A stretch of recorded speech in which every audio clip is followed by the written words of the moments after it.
Tony, before the show starts, I think you need to tell folks we're on social media. I do. We're on social media. Well, there you go. We're now on Facebook and Instagram, and it's at Going Hollywood Pod on both of those. So that's our handle, at Going Hollywood Pod, on both Facebook and Instagram. And what are we posting, Tony? And we're going to just be posting, we'll talk about the show occasionally, but mostly it's just going to be like, what's happening? Who's a birthday? Who do we want to talk about and commemorate today? Who died? Because that happens a lot. It'll be fun. So it's at Going Hollywood Pod, and it's Facebook and Instagram. Links are in the show notes or on the website, goinghollywoodpodcast.com. You'll find them there too. Go on, stay tuned. Yes, Doctor. Mrs. Woodhouse? Yes. Oh, thank you. Thank you for calling me. I thought you were in California. No. I've been to another doctor, and he isn't good, Dr. Hill. He's been lying to me and giving me unusual kinds of drinks and capsules. The baby's due on Tuesday. Remember you told me June 28th? Well, I want you to deliver it. Mrs. Woodhouse. No, please let me talk to you. Let me come and explain what's been going on. I can't stay too long here. They'll be coming looking for me. Dr. Hill, there's a plot. I know that sounds crazy. You're probably thinking, my God, this poor girl is really flipped. But I haven't flipped, Dr. Hill. I swear, by all the saints, I haven't. There are plots against people, aren't there? Yes, I suppose there are. Well, there's one against me and my baby.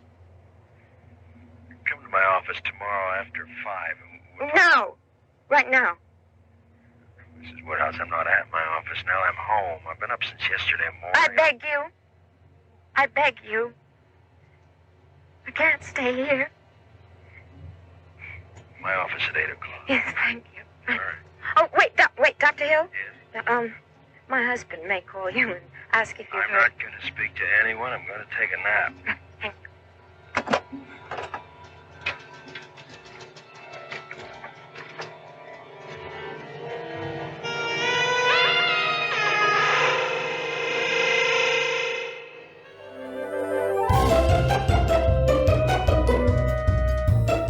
Hello, I'm film historian Tony Maeda. And I'm Brad Shreve, who's just a guy who likes movies. We discuss movies and television from Hollywood's golden age. We go behind the scenes and share our opinions, too. And of course, being the average guy, my opinions are the ones that matter. As does your self-delusion. Welcome to Going Hollywood. La,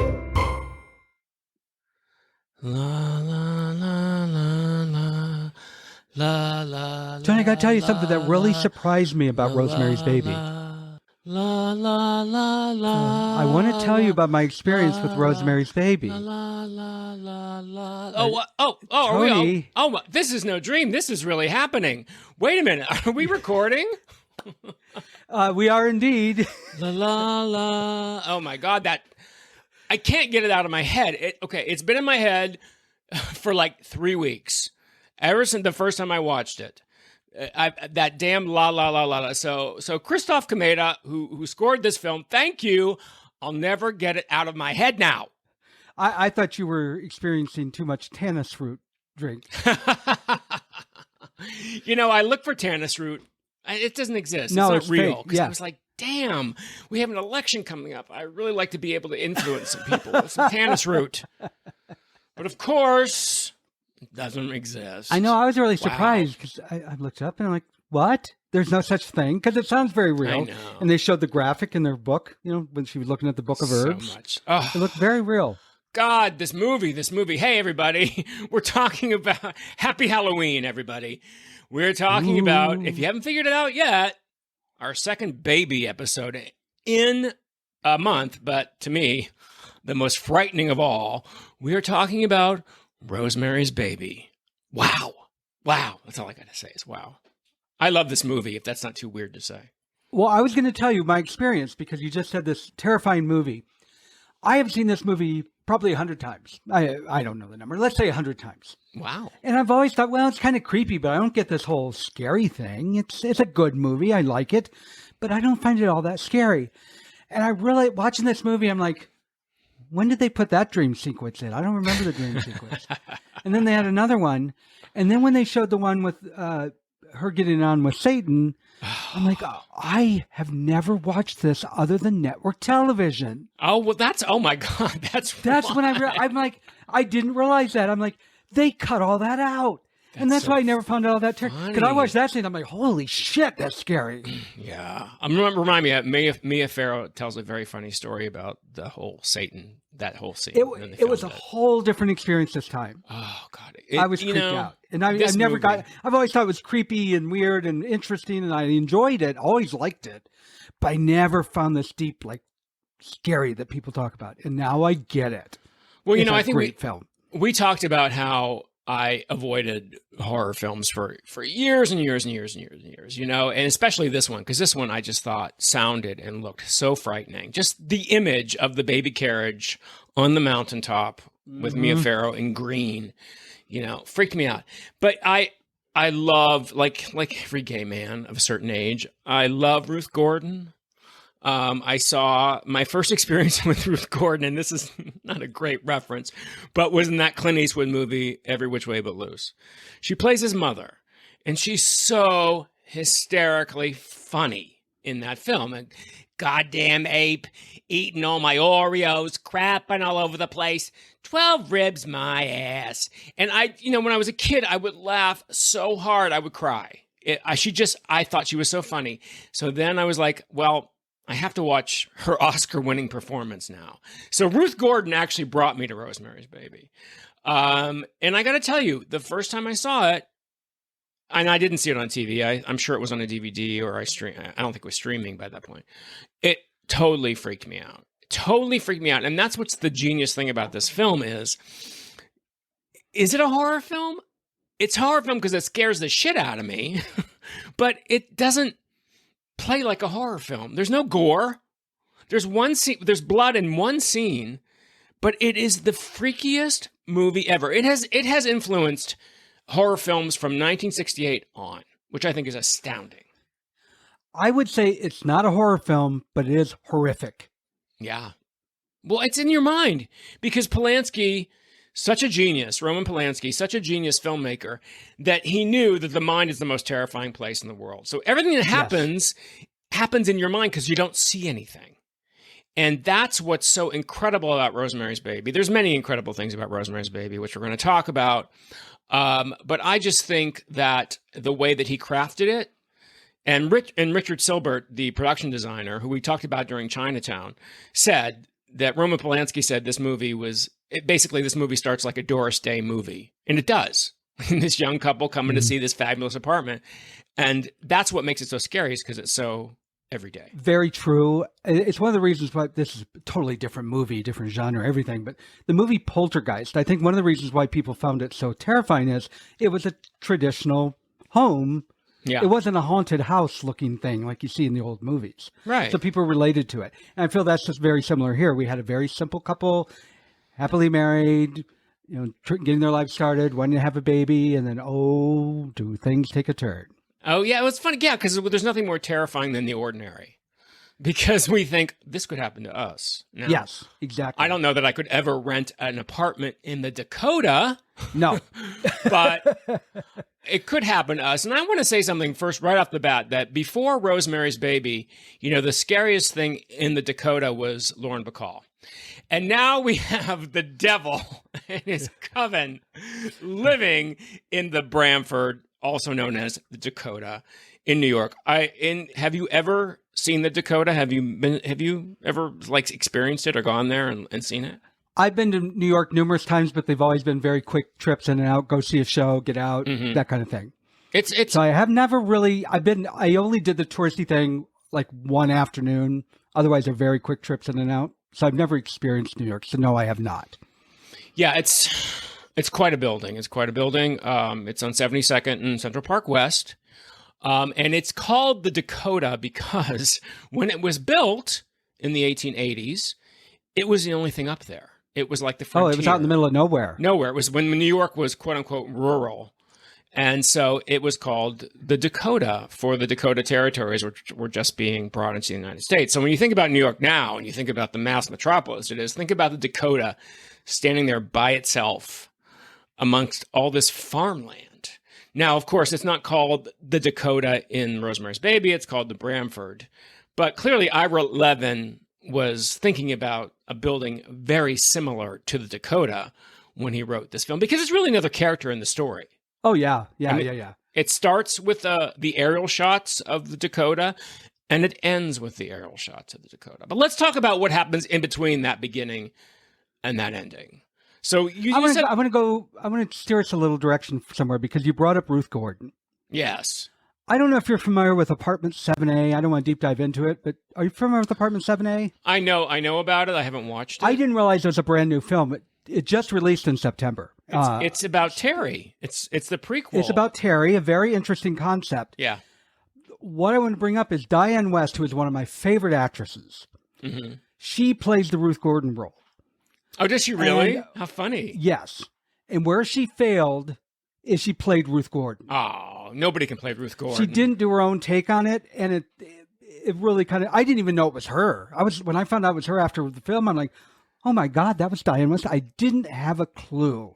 And the fact I didn't have a clue, but she tries to play Ruth Gordon, and it does not work. She didn't do her own take on it. You can't do that.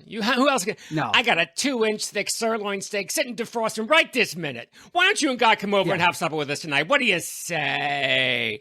I mean, Ruth Gordon gets more words in one sentence than any other actress ever did. Which is one of the brilliance of this film, the normalcy of this annoying couple that lives across the hall or next door. They live next door because they can get in their apartment through a secret. Which I love. Yeah, get bickering, just acting like a normal couple, like an everyday couple. Comedic. They just happen to be an everyday couple that worship Satan. Well, that's one of the brilliant things that Roman Polanski did in this movie, is he cast comedic actors to play the satanic witches. Because Patsy Kelly, somebody, I know what I mean. Ralph Bellamy, who did comedy, who was The Awful Truth, His Girl Friday. I mean, these were not only established Hollywood actors, but they were mostly known for their comedic roles.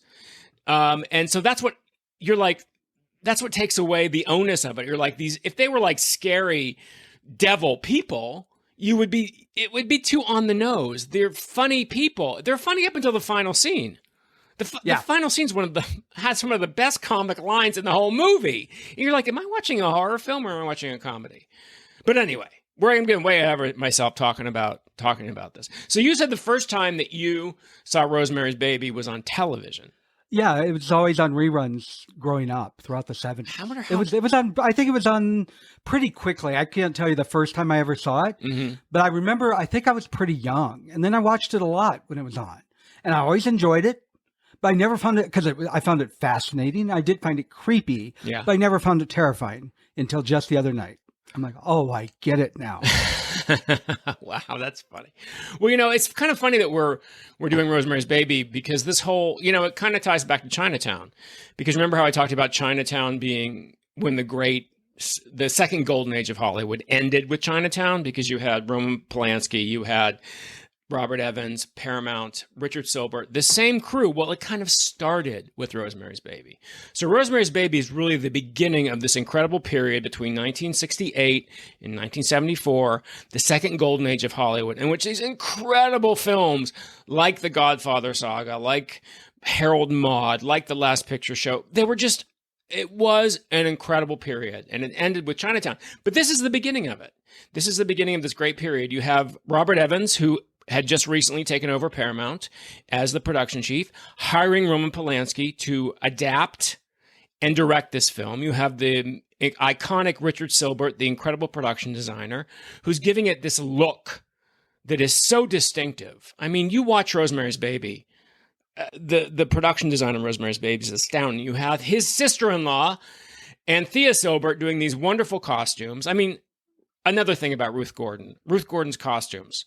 So colorful, so out there. She looks like the least threatening person you would ever meet in your life, and she's a satanic cult, in a satanic cult. That's what's so brilliant about this.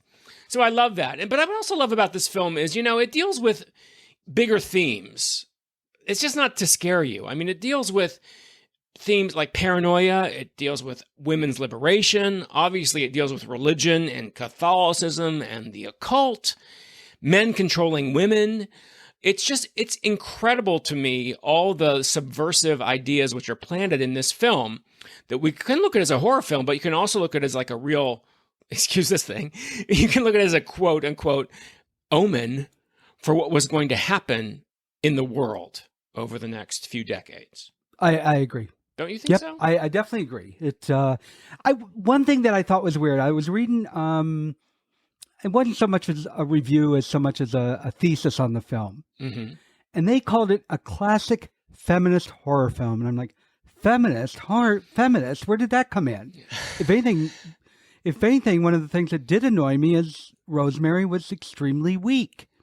But not in an annoying way. But I thought, where did they get the feminist thing from?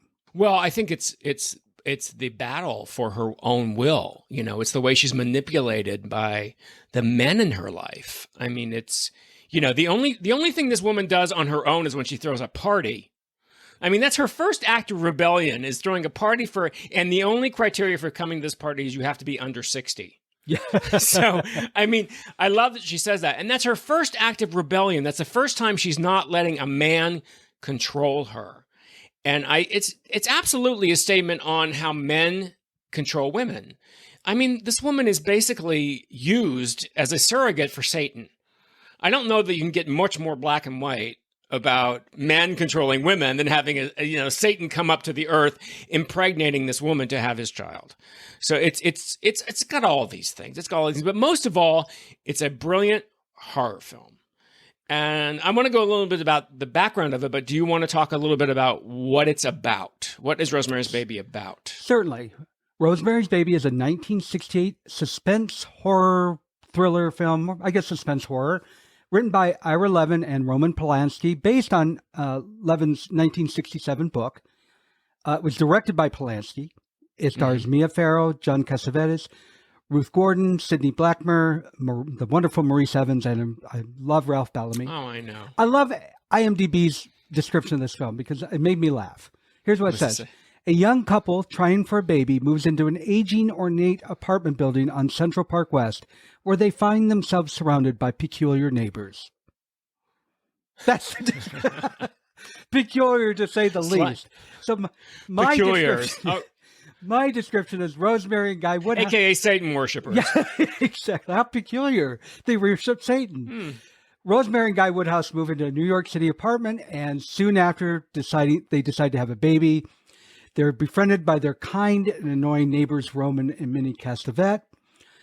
And they are manipulating Rosemary and makes her world very insular. It's the ultimate cock blocking. Every time she's trying to do something, they redirect her somewhere else. Oh, God. Yeah. And in the end, she gives birth to not guys, but to Satan's baby. Satan's baby. And if you haven't seen that, sorry, just gave it away. Well, that's a huge spoiler alert, but I think we kind of... Yeah, I know. I would hope even if they haven't seen the movie, they know that by now. I would think so. I would hope I want to say that you mentioned the poster. That poster is iconic. It's creepy. Just look at it, especially after you see the film. Well, yeah. Well, Robert Evans tells a story about how after the film was finished, he didn't know how to market it. He's like, how the hell are we going to market this thing? So he went to an advertising agency, and the guy said, I'll give you my idea, but you have to give me $100,000 for it. And I think it was 100,000. I don't know, not exact, but it was a lot of money. And he said, okay. And he looked at the poster, and it was simply that. It was the baby carriage, the mountaintop, the green, and just the famous tagline, which is "Pray for Rosemary's Baby." And it was a blockbuster. I mean, it was huge. Its opening weekend. So it obviously worked and was obviously worth however hundreds of thousands that Robert Evans paid the advertising agency. It made 10 times more than it would cost to make. Isn't that amazing? It earned 10 times more than it cost to make. Yeah. And it got a little Oscar love. It had 2 Oscar nominations. It won. Ruth Gordon was nominated for Best Supporting Actress. And Roman Polanski was nominated for Best Adapted Screenplay from Ira Levin's book. Now, Ira Levin wrote this book, but it hadn't been published yet. It was just The Galleys. And it was actually brought to Robert Evans by William Castle. Do you know who William Castle is, Brad? Do you know any of his I know the name. He was very famous for his schlock. He was a big schlock horror person. He did Straight Jacket, which was Joan Crawford's follow-up to Whatever Happened to Baby Jane. So he was also one of these guys who'd like to do a lot of gimmicks. You know, he'd like to put buzzers in the seats. And he was very, very, it was a schlock jock. But he had the rights to this book. And he wanted to direct it. And Robert Evans said, I will buy the book from you, which hasn't been published yet. I will buy the book and we can do it, but you're not going to direct this. He needs somebody else. And Robert Evans first, for a minute, thought about Hitchcock. Hitchcock passed. And then Robert Evans thought immediately of Roman Polanski. Roman Polanski had not made a Hollywood film yet. He had done films in Europe, but he was very impressed. Evans was very impressed with Repulsion, Cul-de-sac, The Fearless Vampire Killers. These are some of Roman Polanski's films in Europe. And he knew that Polanski was obsessed with skiing. So he contacted Polanski and said, I want to talk to you about making a film about skiing. So come visit me. So he did, and he gave him what was eventually ended up being Downhill Racer, the film Downhill Racer, which Polanski did not direct, and something else. He said, and if we have time, read the galleys for this book we just purchased called Rosemary's Baby. Well, apparently Polanski read the book in one night and contacted Evans immediately and said, I want to do this. So that's how he got Polanski on board with it. And Polanski had a lot of ideas about what exactly he envisioned Rosemary's Baby to be. But for his first movie, you know, Polanski was very much, even though he was a European director, he was very much in the great tradition of the Hitchcocks, George Stevens, of the people who really, really planned their films out. You didn't mess with the script with Roman Polanski, especially when Roman Polanski was writing the script, which he did. He adapted the book. And this is one of the most faithful scripts to an original source material ever written, because Polanski basically took chunks of dialogue and just put them in the script. So it's really amazing how he did that. But Polanski envisioned it as it appears. The film has a very ambiguous quality. We're not really sure from the Doris Day beginning to the end, is this really happening, or is this all Rosemary's fantasy? Because we don't really know for sure. She could be imagining all this, or it could really be happening. And I think that's what's fascinating about his take on this film, is we're not really sure up until the end if this is really happening.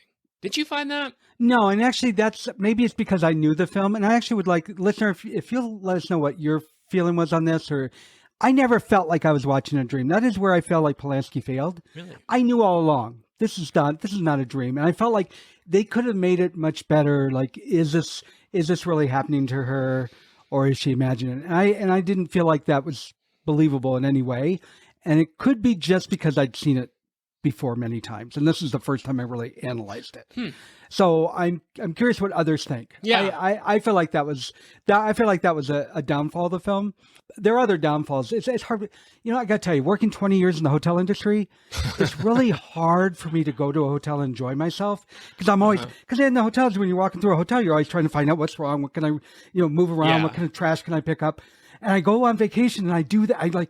I'm finding everything wrong that I want to tidy up. I'm finding now writing, when I watch these things, I have a hard time enjoying them the way I want to, because I'm like, no matter how good it is, I'm like, they could have made that better.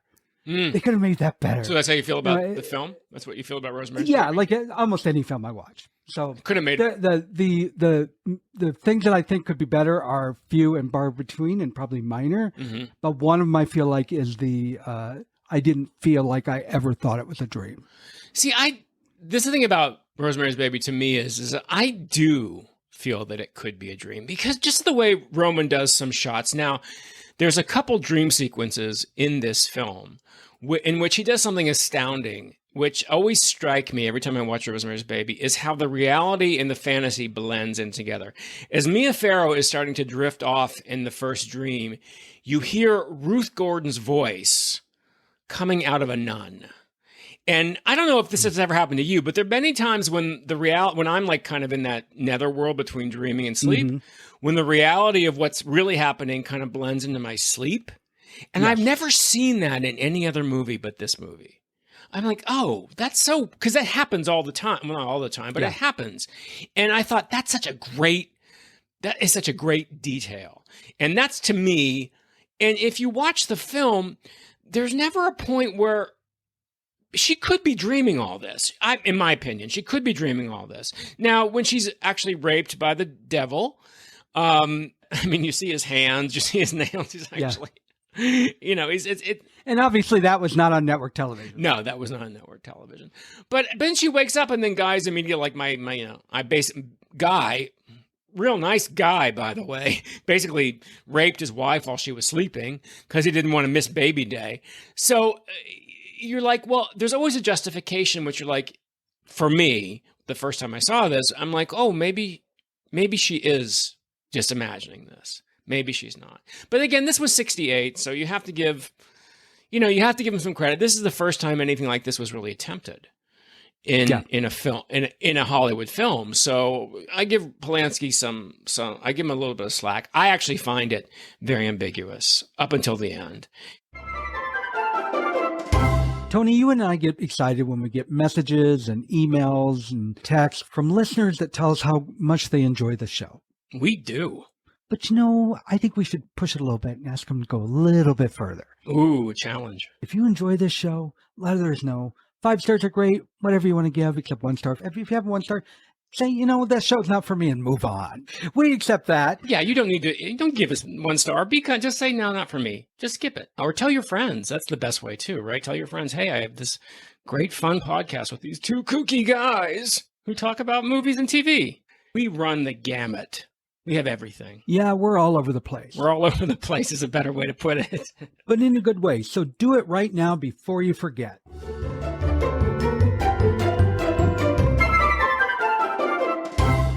One of my challenges with this film is Guy. I find Guy very dull and boring, and I think you probably know they originally wanted Robert Redford. Yeah. Well, I think would have been outstanding. Wouldn't that have been amazing? Yeah. It would have been. He would have been perfect. He would have given Guy more life. I wanted to like Guy, and I never disliked him. I just didn't care about Guy. I think Cassavetes was an interesting choice. Guy is played by John Cassavetes, who we now know is a mythic director, actor. And I think Polanski knew Cassavetes. And when Redford either turned it down or was not able to do it, he thought of Cassavetes because Guy is, this is a little shade to New York actors. Guy's a typical New York actor. He's one of these method actors Polanski was making a comment, I think, about these ambitious New York actors, these method actors who will go to any length to get a part right, even, basically selling their wife to the devil, impregnating, so he can have a career. So I think that was kind of Polanski's comment on New York actors, which I thought was really kind of funny. I like Cassavetes. I think, the battles that Cassavetes and Polanski had during the making of this are legendary because you have 2 different people. You have Roman Polanski, who was very much by the book. You say every line, every period, you move. He used to position Mia Farrow's hands, just slightly if she was off. I mean, he was that controlling. And you have Cassavetes, who's all about inspiration. You have all about, what moves you at the moment. And Polanski would do 40, 50 takes, which is anathema to somebody like Cassavetes. Yeah. Which is one of the reasons why this film went so over schedule and over budget, because they were constantly fighting with each other. But I actually like Cassavetes. I think Redford would have been better too. But, he would have fed that all-American thing. And, I don't know if you know about this, but Polanski also, Mia Farrow was not his first idea for Rosemary. He wanted a real all-American cheerleader type. Like, I think he was thinking of Tuesday Weld. I think Jane Fonda. I think Patty Duke even was considered for this. But Evans wanted Mia. And do you know the stories about why Evans wanted Mia in this? No, I don't. The book had not been released yet. So there was no buzz about this story at all because the book hadn't been published. So they were just going off. They needed a name. And believe it or not, in 1967, Mia Farrow was a big name because of a little TV show called Peyton Place, but also because she was married to Frank Sinatra. And this marriage between Mia and Frank was, we think about Angelina Jolie and Brad Pitt and all this bullshit we deal with today. No, this was a sensation Mia Farrow was 30 years younger than Frank Sinatra. So can you imagine in the 60s? They literally were the generation gap personified. Yeah. And when they got married, the paparazzi went nuts. So Mia was a media sensation at this time. And Evans knew that would give publicity to this film. It also spelled the end of Mia Farrow's marriage to Frank Sinatra, which we can talk about a little bit later. But the thing about Mia Farrow is, and also that Robert Evans really wanted, was because Mia Farrow has this, she's just left of center. You know, she's got like this weird kind of ambiguous, particularly at this time, incredibly vulnerable, androgynous part of her, which really plays into the second half of the film after she gets her hair cut. In the beginning, she's just a pretty blonde girl. You know, she's got the nice bob, and she just wants to be happy and have this marriage. But after she gets impregnated with Satan's child, and she gets that extreme haircut, which Mia Farrow had at the time, did it herself. It wasn't Vidal Sassoon. Did it herself. She takes on this otherworldly kind of weirdish quality, which I think really, really plays well into the second half of the film. What do you think? I agree with that. I think her look, the fact that she changed her look, it fit. I think she was great in the role. She was great. She played vulnerable very well. Going back to Redford, first of all, you mentioned Peyton Place. If you ever want to see Ryan O'Neal in his most yummy, find old episodes of Peyton Place. God, yeah. But I digress. One thing I think Robert Redford would have given this film is, because he's so likable, you would have been more disgusted at the end that he set her up this way for his own gain. Oh, yeah. It would have been much more devastating. If Robert, That's the reason why I think he would have worked. I do. I mean, Cassavetes, I think there's problems with Cassavetes. I do agree with you on that, because you never really like Guy. Guy is never really likable. And what a gut punch would have been if you had had a matinee idol like Robert Redford playing as Guy that basically sells his wife to the devil. I mean, that's stunning. That's stunning to me. But unfortunately, Redford couldn't do it for whatever reason. He didn't want to do it, couldn't do it. Didn't ruin the film. No, it didn't ruin the film at all. Just could have I put a little icing on it. No, I agree with you. But Mia is, there's like this extreme vulnerability to Mia. And also what I find fascinating is, I don't know how much you know about Mia Farrow, the daughter of Maureen O'Sullivan and John Farrow. Maureen O'Sullivan was a classic Hollywood actress. She was Jane in the original Tarzan movies. She was also in the Thin Man series. And John Farrow was a very accomplished writer and director. She came from a Hollywood family, kind of like Elizabeth Montgomery. She's a generation younger than Elizabeth Montgomery, but she grew up with Liza Minnelli. She grew up with Candice Bergen. These were her friends. But she was also very Catholic. There was a time when Mia Farrow seriously considered being a nun when she was growing up. Wow.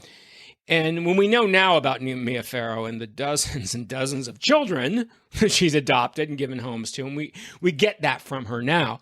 So think about it. So this is a girl who was staunchly Catholic, married to this older generation icon, playing in this devil movie. It's really it really works, because you get that staunch, that righteousness in Rosemary that maybe you wouldn't have felt if it had been Jane Fonda. Maybe you feel like this Catholic girl is being violated by the devil. It makes it all the more horrific, in my opinion.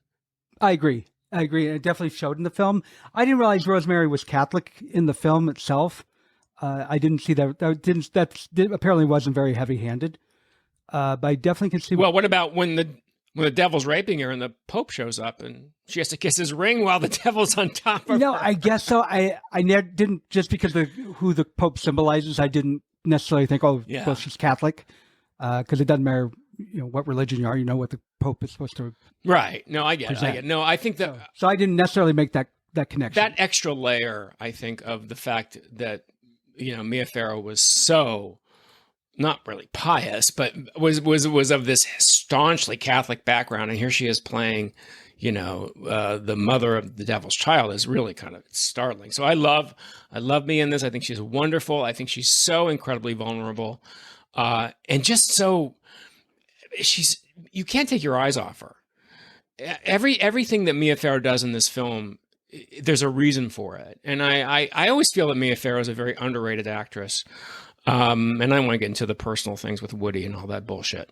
But I just feel like as an actress, Mia Farrow has never gotten the credit that she deserves, especially in this performance, especially in this film, because she gives a layer to it that no other actress would have given to it. I really only know Mia from The Great Gatsby, and it's a very dull, slow film. Yeah, not good. I only know the film really well because I love the book, and in high school I actually did a film of the book with actors and everything for a school project.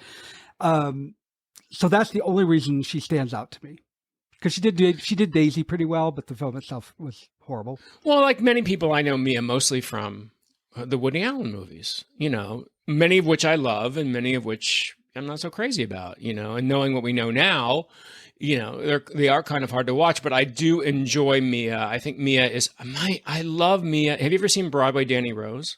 Don't believe so. Oh, you have to watch it, because if you think you know Mia Farrow, you watch. She plays this ballsy, one of these Sopranos type characters. She's like Carmela Soprano in Broadway Danny Rose with Woody Allen. She's so funny, and she's so un-Mia Farrow like. She's not this waif who's kind of like twisting in the wind. She's this gutsy, ballsy mafia, and she's wonderful in Broadway Danny Rose. This woman has had real talent that was not plumbed enough, I don't think. Yeah, I don't know Woody Allen all that much because, so many of his movies are love-hate. Like everyone in the world, I love Annie Hall. I think Crimes and Misdemeanors is a brilliant film that not enough people have seen. I used to like Sleeper. I don't know if I would like it today. And then there's so many of his I don't like at all. So every one of his, it's not Woody that you love or hate. I think it's his movies you either love or hate. Yeah, well, I mean, that's problematic. So Woody Allen's problematic right now. But anyway, this isn't about Woody. This is about Roman Polanski, who's also problematic, by the way. But anyway, the film. I think Mia's wonderful in it. But, Roman Polanski also had an idea about, I think I told you that, or I mentioned that the supporting characters are very important in Rosemary's Baby because of the witches, because we have to not suspect that they are threatening. And you can't get much more threatening than the annoying Minnie Castevettes, played by the sublime Ruth Gordon, and her husband, Roman Castevet, played by Sidney Blackmer, who was a Broadway supporting actor. He did some films as well. But these are two, appearingly harmless people who you find out are, the agents of the devil. And I think that's one of the most amazing things about this film is the fact that you have these incredible character actors, as I said, Patsy Kelly, Ralph Bellamy, Charles Grodin in his very first film role as Dr. Hill. It's a wonderful supporting cast who that's one of the great things about this movie is it's not just Rosemary and it's not just Guy. It's all these people who you're really not sure if they're good or if they're bad. And to me, that's what makes this film so brilliant. What I love about Roman and Minnie is she's not just suspicious of what's going on. They are fucking annoying. Oh, yeah. You can see her just so excited, oh God, they're here again. And you would be that way. They're nice, so you can't be mean to them, but they are so annoying. You're like, the door knocked, I hope it's not them. And I think that really worked because it wasn't just the being fearful of them, but just who would want them around after, maybe dinner the first time and then, maybe hello in the hallway and that's about all you'd want. Right. Well, you wonder why is Guy so suddenly into this couple? Yeah, exactly. And Polanski gives you little hints along the way as to what's going on. I love that first scene where they have dinner. And if you notice, there's a lot of red in that scene, the devil color, the red. The drinks he makes are red. Sidney Blackmer, Roman, is in red. And it kind of gives you like a heads up. Something is going on here. We didn't talk about Terry. Yes. Who is the young woman that Rosemary meets in the laundry room not long after she's moved in, who suddenly ends up, basically, roadkill on West 72nd Street, who is, for some reason, either jumped or possibly pushed out or fell out of, she was staying with the Castevettes and they find her on the ground dead. She jumped out of the window, and she's the one who has the Tannis root necklace She shows it to Rosemary in the laundry room. And Tannis root, as we talked about earlier, is a substance, it's a fictional substance that is used to control the minds of people. It's the devil's herb, basically. And Rosemary ends up with that when she's pregnant. And it's probably why Rosemary seems to be so malleable to the men in her life, because she's under the influence of this Tannis root. And plus she's pregnant and she's scared and she doesn't know what is going on. I really like Terry. And I think the new prequel to Rosemary's Baby is about Terry, right? Yeah. It's about what happens with Terry. It stars Julia Gardner as Terry, and it's Terry's story. And so what happened in the window, they give their version of what happened, and it's very interesting. The movie's not great. It's kind of weird in not a good way. One thing I thought they did really, really well, the scene in this film where Terry and Rosemary meet in the basement. Right. They handled it great in the apartment 7A, because you see her in the basement and a blonde woman walks in and they cut. So they didn't have that interaction, because that would have really kind of ruined it. Yeah. So they kind of just skipped over that. And I thought that was handled really well, because if you had Rosemary in there, it would have really taken away from Terry's story. Yeah, but as a rule, it wasn't a very good film. I will say one thing. I thought Terry was good in the sense that her life was really down and out, and I could understand why she was more easily manipulated. Well, yeah. Well, she was a drug addict that the Castavets took in off the street. You know? Yeah, I don't think they made her as down and out as they should have, but she basically was a failed dancer because she became injured, and so she got addicted to drugs. And one thing I like that the miniseries did, I have not watched the 2014 miniseries where Zoe Saldana plays Rosemary. I don't think I want to see it, other than I'm curious. Yeah. But what I understand, I've read some reviews about it, and where I think they did a good job was they set that movie in Paris. And part of what makes it work, they say, is because Rosemary's new in Paris and doesn't know anybody. It makes her more vulnerable. Because that's when you're like, Rosemary has a lot of friends. Why didn't she just call them more often? Well, yeah, she just has that one party where the friends kind of, surround her and say, what is wrong with you? This pain isn't normal. Because Rosemary's having pain in her pregnancy, throughout her pregnancy, and they're like, this is a sign of something's wrong. And she takes a stab at finally being independent and saying, no, I'm not going to go to the doctor, Dr. Saperstein, that the Castavets have arranged for me. I'm going to go back to Dr. Hill. And then suddenly the pain is gone. I always wondered about that. I'm like, why is the pain suddenly gone when maybe because Rosemary stands up for herself? I don't know. That's an interesting plot point there. Why does the pain suddenly stop so Rosemary doesn't go to Dr. Hill? So she continues to see Dr. Saperstein, and she starts taking the drinks that Minnie is making for her, and she's wearing the necklace again, even though her friend Hutch, who kind of gave her a background on the apartment building, the Bramford 101, the witches lived there. There were a pair of sisters who ate children there. You're living in a really crazy place. Now he's in a coma. Then he's dead. God bless Maurice Evans. Played by wonderful Maurice Evans. By Maurice Evans. He was so lovable in that role, which he was supposed to be. Yeah, he was supposed to be. It's kind of funny to see him in a role that isn't Maurice on Bewitched. Even though he's a Shakespearean actor, so I mean he had quite a career. But I think it's fascinating that suddenly she feels the baby, and I guess they needed to do that. Was a plot point. They needed to do it. But I see it as necessary for her to gain trust in the doctor, because he's telling her the pain's going to go away, and her friends are like, no, this isn't normal. This isn't normal. And then all of a sudden the pain stops, just like he told her it would. She's like, okay, he's not so bad. But I felt like that was the purpose. Weeks after he told her it would stop. He said it would stop after a couple days. Well, that is true. It would have been. But I just thought it was interesting because she's just about to make a stand for independence, and then suddenly she feels fine. So that independence is very short-lived. She's back being manipulated by these witches and by her husband, and just doing things to get this baby gestating.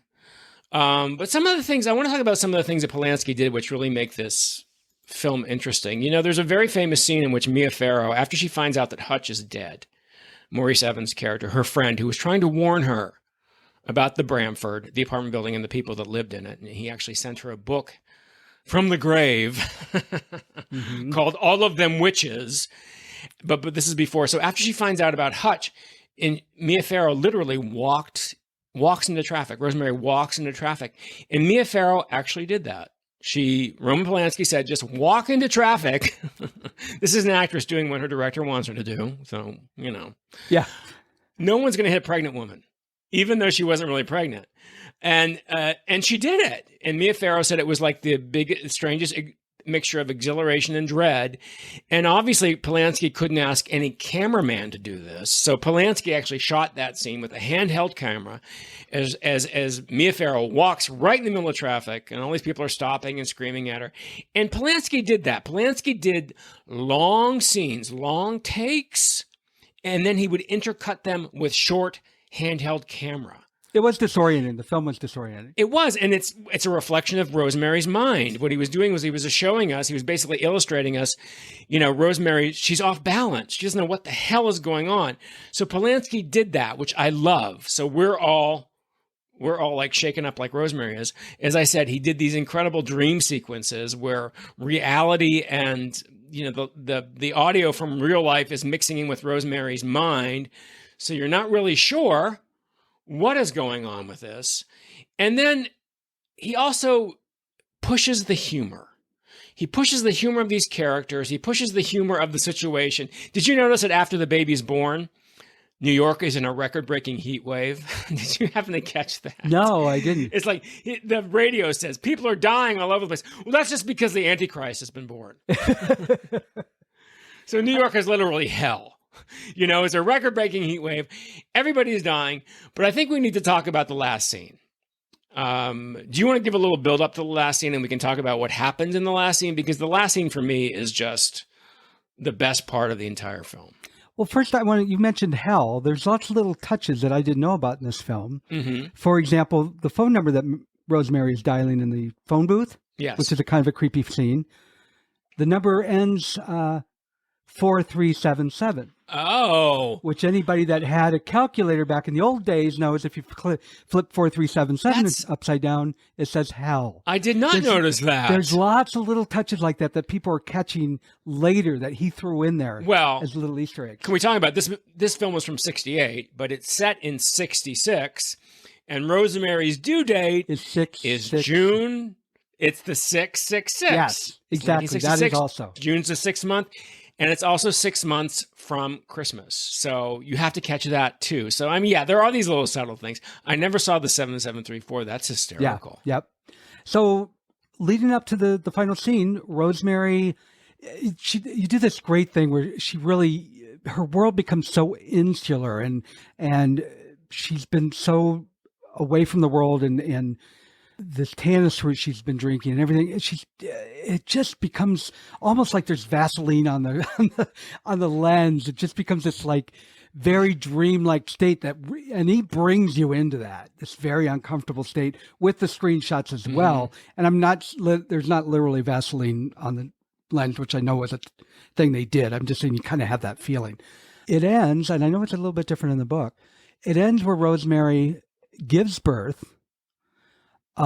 She's told she has a boy, and then she's told the baby didn't survive. And they're watching over her, and this was kind of a silly point. She hears the baby crying, which we know the walls in this building are thin, so that I don't know how they thought they were going to get away with it. But she hears the baby crying, and so she walks into the room, to find her baby, and it's like a cocktail party. Right. Only nobody's having. It is. It's a party. Yeah, it's very normal looking people, and Guy is there. If I recall, he was sitting there when she walked in. All the neighbors are there. Yeah, all the neighbors are there. Into the Castavet's apartments. Yes, she finds the secret passageway into the Castavet's apartment, which has been hidden this entire time behind the wall, a fake wall of a closet. Yes, and yeah, exactly. And which now we know how they got Maurice's glove so that they could do a spell on him that caused. They did all this stuff. Yeah, Maurice Evans. I'm sorry, not Hutch. They take Hutch's glove. So all this stuff is they've been able to get in and out of her apartment, which you kind of knew at the beginning was going to happen because they made a big deal of a bureau being pushed in front of the door. Yeah, but you very quickly forgot. Yeah, because there was so much else going on. but not in a like a throwing a lot at you. There just was so much going on. So the great thing is she walks into this, what looks like a cocktail party, and all these perfectly normal people, or seem perfectly normal, start doing Hail Satan. And then it becomes very surreal. Like you could just see her mind, like, what is going on? She can't believe it. Well, she grabs a knife. I'll let you take it from there. She grabs a knife, and she realizes that there's a secret passage which goes into the Cassavet's apartment, which is how they've been getting in and out of her apartment without knowing. And she grabs a knife and she walks into to their living room, and they're all just sitting around, and there's this huge black bassinet with a upside down cross hanging over it. And you're like, oh my, I guess that's where the devil's baby is. That must be where the Antichrist is, because how could you miss it?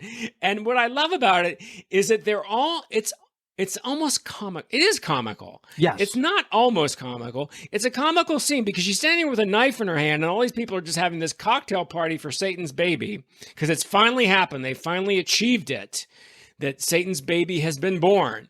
And Patsy Kelly tells her that, we'll murder you, milk or no milk. But it's just so funny and remember Ruth Gordon goes to give her something to drink after she realizes what's happened. And she goes, what's in this drink? And she goes, it's just plain old Lipton tea. It's just, the way it's played is so funny, and it's so brilliant that Polanski did it this way, because he keeps the humor going, which makes it all the more horrific. And how about when Sidney Blackmer's up there and the baby's crying and Patsy Kelly is trying to rock him. Oh my God, Patsy Kelly's great. It's too fast. And she goes, you're rocking him too fast. You're rocking him too fast. And Sidney Blackmer, Roman Castavetz, tells Patsy Kelly to let Rosemary rock her. And Patsy Kelly walks by Rosemary, and she just threatened to murder Rosemary, by the way. And she sticks her tongue out at her. Yes, I thought that was hysterical. Nah. It's just so funny. So in that chilling line where Rosemary says to Roman, you're trying to get me to be his mother. And Roman says, aren't you his mother? And you're just like, oh, here we go. And so the movie ends with Rosemary rocking her baby, singing the la, la, la, la, la, lullaby. And you're like, oh shit, now it's on. Here we go. Now, Rosemary's baby is now she's got her son. It's kind of open-ended, but you can kind of see what he was doing. That he was keeping it ambiguous, but you realize this is her child. And Satan or not, this is her baby. This is her baby. And, she may spit in Guy's face, and I think they're pretty much done.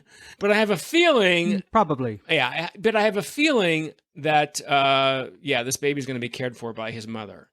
So it's a really incredible ending. It's chilling. It's funny. And it's one of the reasons why this movie stays with you, I think, is because of that crazy ending. Yeah, and you are absolutely right. The humor at the end is part of what makes it so horrific at the same time.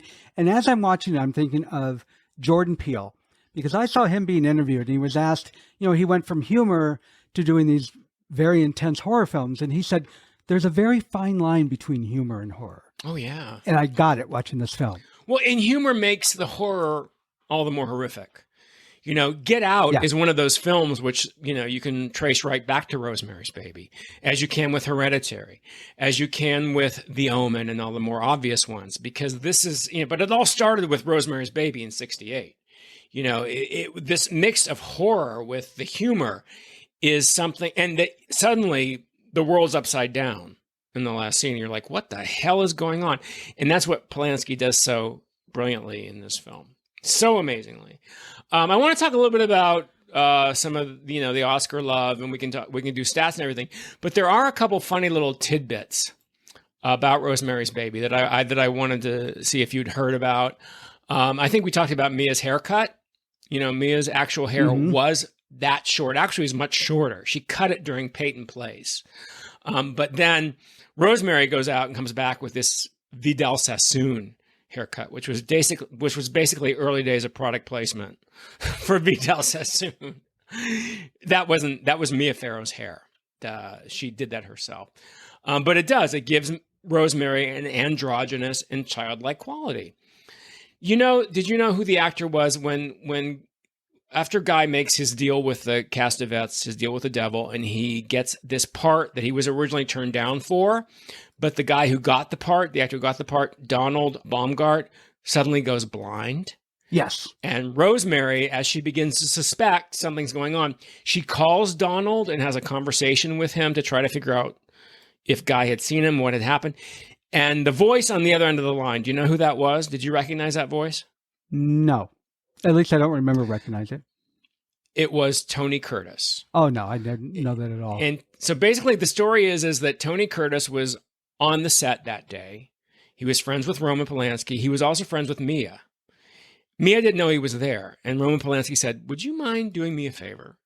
So Mia didn't know it was Tony Curtis on the other end of the line, which is when they're filming this scene. She just thought it was some actor. And what's amazing is that it really affects Mia's performance. And Polanski pointed this out. It just adds another layer. There's something extra there when she's talking to him, as opposed to if she was just talking to another voice. And you can really see it in Mia's performance. And I love that. I think that's what a good director does. Mm-hmm. You know, he gives the actor the opportunity to add just another layer of complexity to a performance. And that's a great scene. I love that. I love that so much. And my final one is that Patsy Kelly was in a very famous 1933 Bing Crosby musical. Now, Patsy Kelly plays Laura Louise, one of the witches. She's the funniest one, the one who can't see. Mm-hmm. But she was in a very famous Bing Crosby movie. I said that she was a classic film actress, did a lot of comedies in the 30s.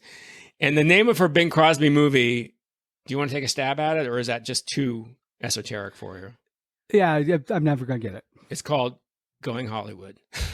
Ah. Isn't that fun? I've heard that name. What a fun little fact. So do we want to talk a little bit about, you said a little bit about how this film did. How did this film do? Well, it cost just over $3 million to make, and it made just over $30 million, almost $33 million. So Amazing. It did very well in the box office. 10% income is, or 10 times your income is pretty good. Pretty good. On Rotten Tomatoes, it has a 97% critic score. So the critics seem to like it a little bit okay. And the audience score is 87%, which I'm really surprised. I thought that would have been flipped a little bit. Mm-hmm. But still good. You can't complain about those. No, absolutely not.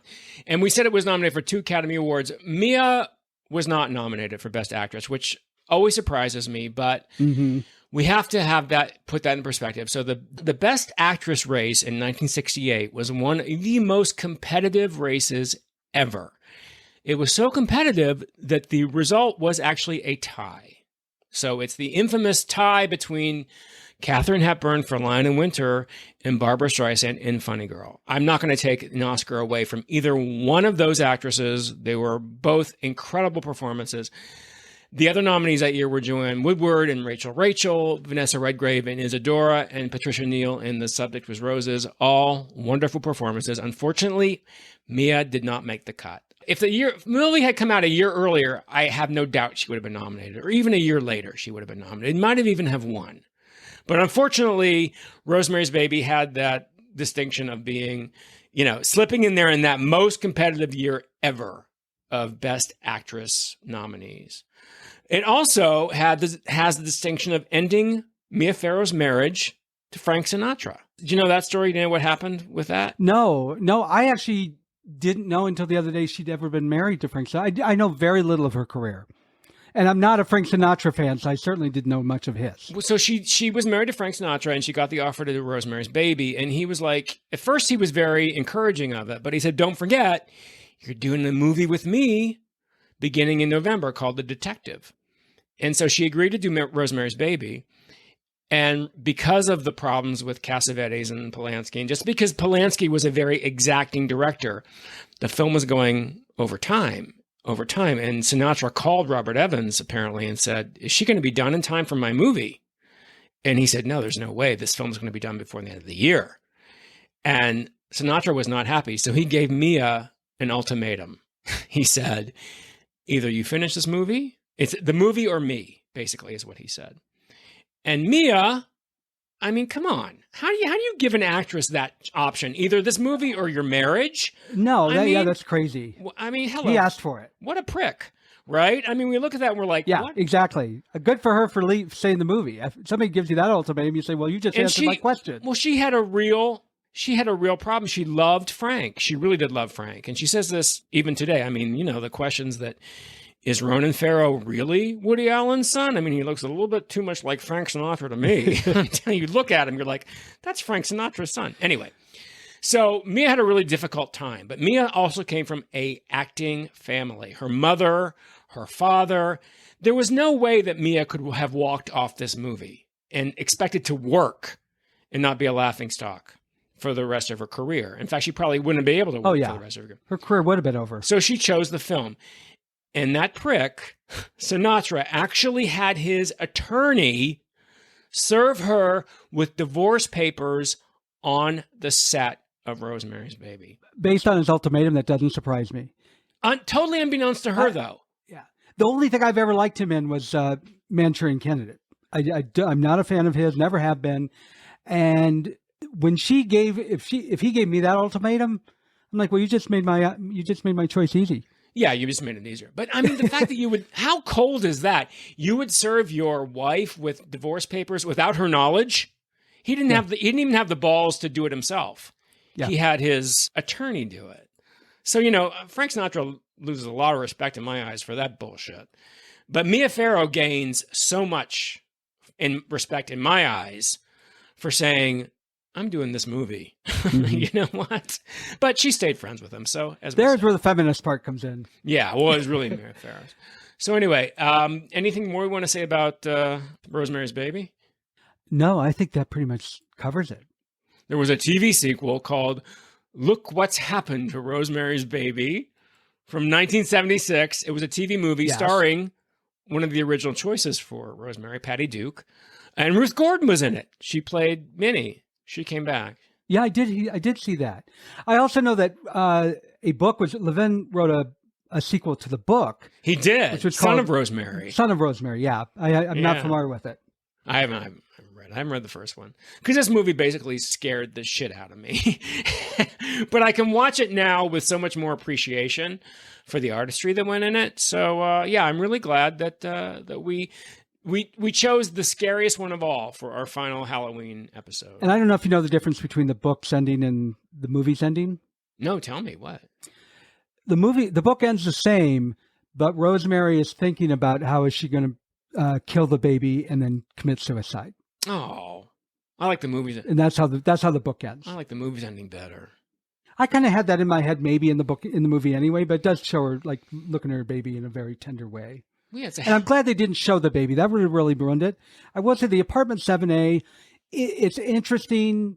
Watch it if you want. It's not a great movie in any way. I just liked seeing Terry's story. Mm-hmm. But they did show a little bit more of Satan, not a whole lot, and it kind of ruined it as well. It does ruin it. I like that Rosemary's Baby only showed his hands for the most part. I mean, there's nothing scarier than your mind. Absolutely. Absolutely. So I think that's a brilliant choice. So, well, thanks everybody for listening to our very scary Halloween episodes. We have some fun episodes coming up before we end this first season of Going Hollywood. I'm very excited about some of the other episodes we have with a couple special guest stars, at least one very special guest star coming up soon. And don't forget our Spotify playlist and to rate and review us and leave a review. We really appreciate it. And reach out to us. You can do it through goinghollywoodpodcast@gmail.com, or actually just go to the website, goinghollywoodpodcast.com, and there's a contact page there. You can leave a voice message, or we never really explained how they can text us. Oh. In the show notes, you don't have to dial a number or anything. In the show notes, there is a link. Click that link, and you can type out your text. It's very simple. We can't respond, unfortunately, back the way the system works, but we'll bring it up on the air. Yeah. Oh, one quick story I forgot to tell. Remember I said I was going to talk about the actor who played Satan that was raping Rosemary? Yes. So Mia Farrow is incredibly uncomfortable. She was not naked. She did not do the nude scene. She had it covering, but still very Catholic woman, very, very young Catholic woman. And this actor in this devil makeup with horns and with scales and with claws is grinding on top of her. And Roman Polanski yells, "Cut! Print, Moving on. And according to Mia Farrow, the actor who was playing the devil got up, stuck his hand out and said, "It was a pleasure working with you, Miss Farrow." So I don't think we can top that. So, Brad, even though I don't want to say it, let's not say goodbye. Let's just say au revoir. No, Tony, I disagree. Let's just say goodbye. Goodbye, everybody.